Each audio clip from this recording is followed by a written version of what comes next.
Assalamualaikum warahmatullahi wabarakatuh, teman-temanku. Kemarin kita yang pertama kan kita membahas tentang asal-usul kota Surabaya dari Jawa Timur. Nah, yang ini ada Dewi Nawang Wulan, cerita dari Jawa Tengah. Berikut kisahnya.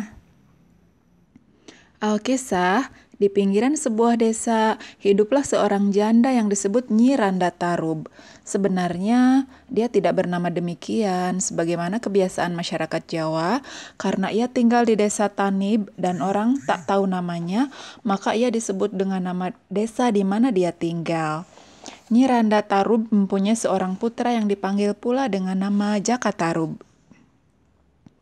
Menurut riwayatnya, Jaka Tarub bukanlah anak kandung janda itu.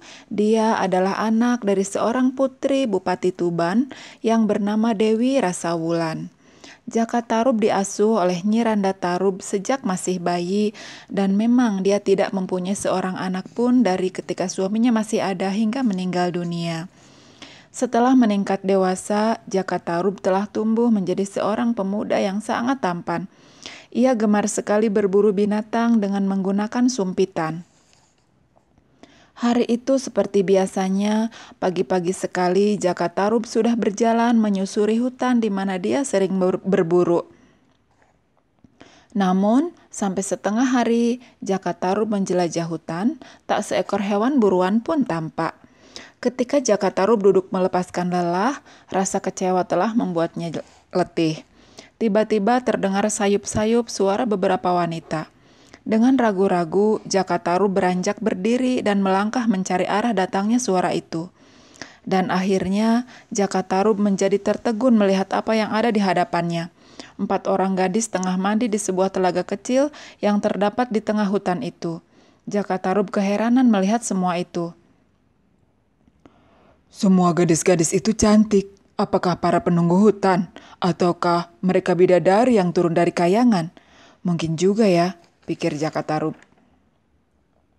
Pemuda itu terus memperhatikan gadis-gadis yang tengah asyik mandi di air telaga. Tiba-tiba matanya melihat onggokan pakaian yang terletak di tepi telaga. Di dalam benaknya timbul keinginan untuk menyembunyikan pakaian itu.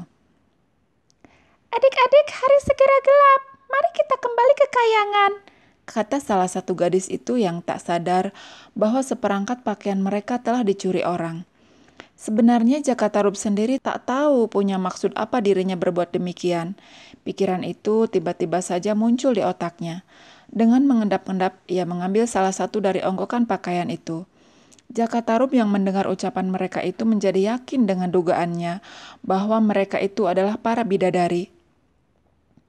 Para bidadari itu segera berpakaian dan bersiap-siap akan kembali ke kayangan. Tapi salah seorang di antaranya yang merasa kehilangan pakaiannya menjadi panik. "Hilang, bagaimana mungkin? Ayo kita cari," kata bidadari yang lain.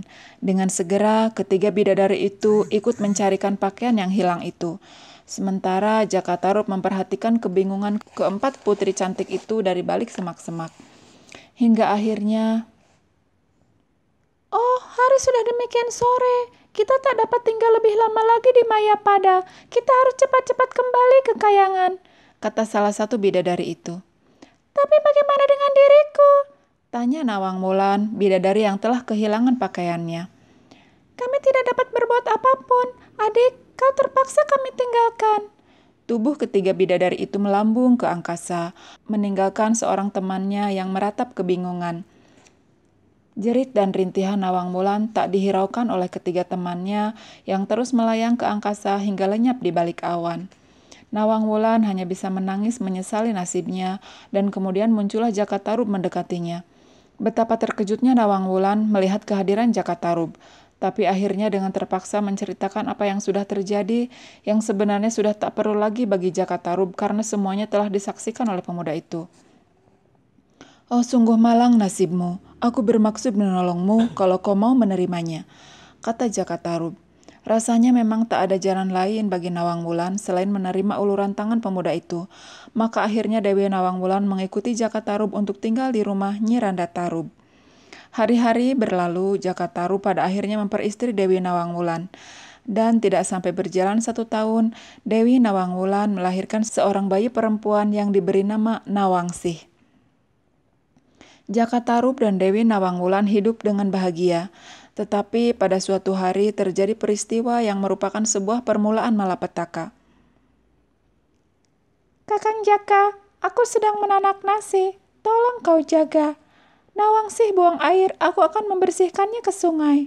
Dan jangan kau buka tutup kukusan itu, kata Nawangwulan berpesan kepada suaminya yang kemudian melangkah menuju sungai. Sepeninggal istrinya, Jakatarup sedikit terheran dengan pesan itu. Rasa herannya menjadi rasa ingin tahu. Perlahan-lahan dibukanya tutup kukusan itu.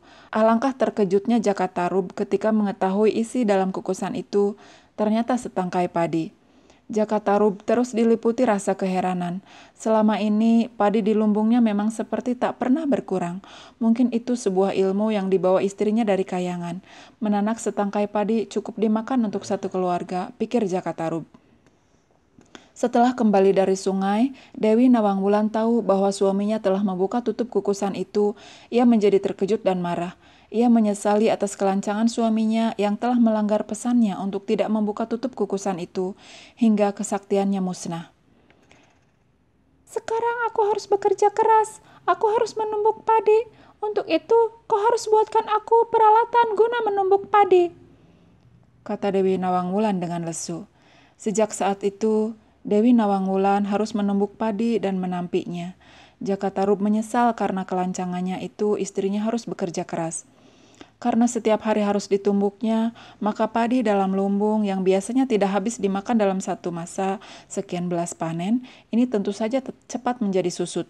Dan pada suatu hari, ketika Dewi Nawangwulan mengambil padi dalam lumbung, pandangannya menatap sebuah benda. Benda itu diambilnya dan alangkah terkejutnya ketika ia mengetahui benda itu. Oh, pakaian.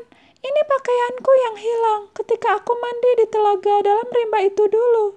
Apakah Kakang Jaka yang mengambilnya? Tapi kenapa ia pura-pura tak tahu? Dewi Nawangwulan segera mengenakan pakaian itu yang memang pas di tubuhnya.